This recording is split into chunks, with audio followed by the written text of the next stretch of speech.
So today we're going to be talking about the book Parrots over Puerto Rico, and it is a really interesting and fantastic book.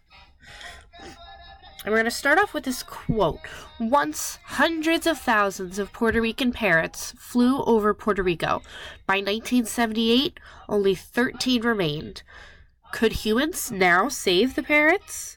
And essentially, this is what this book is about. Parrots over Puerto Rico is written by Susan L. Roth and Cindy Trombone, and Susan L. Roth actually also did the collages for the book, which we will get into, but they are very good. It is intended for 4th and 5th graders. It is a non-fiction book, but it has lots of very colorful pictures, and it's also the winner of the Robert F. Seibert Medal. So let's talk about parrots in Puerto Rico. What exactly is this book about?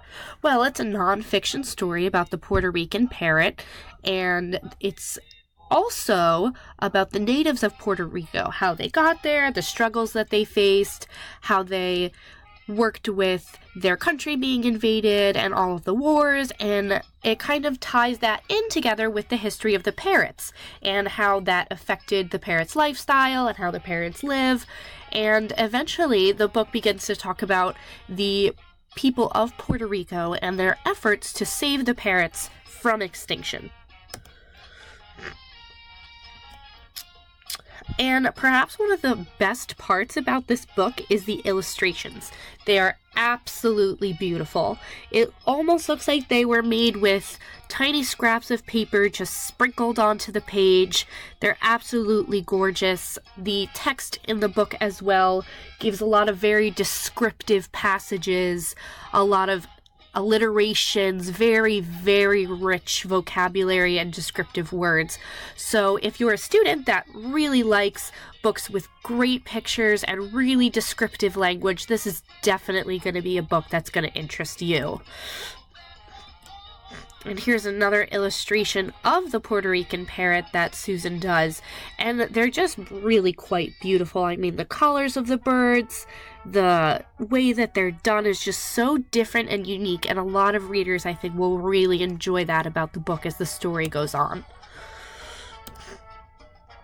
And this book, I feel, has a little something for everyone. Not only are we talking about birds and the history of Puerto Rico, but at the end of the book is also real-life pictures of the Puerto Rican parrot, of the efforts to rescue them, of research. It even has a historical timeline, so students who are also into history really like this book as well.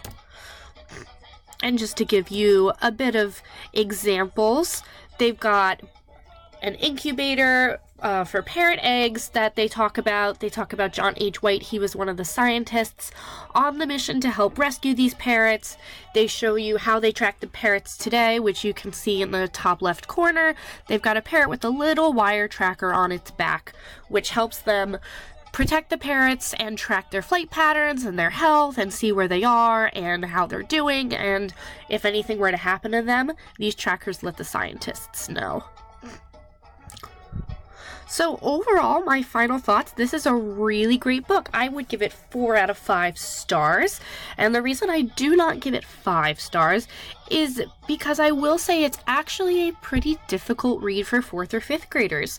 I think it has very rich vocabulary and it's definitely going to challenge you. It's not something you could pick up and probably read in about 5 minutes. I would say you have to devote a little bit of time to understanding and really learning about this book. But if that's the case and you are interested in reading a book about the history of these magnificent birds and reading about their conservation efforts and the history of Puerto Rico, I think this is going to be a great book for you. And if that's something you're looking for, that I would definitely rate 5 stars. Other than that, I think it's a very good book with, again, gorgeous illustrations.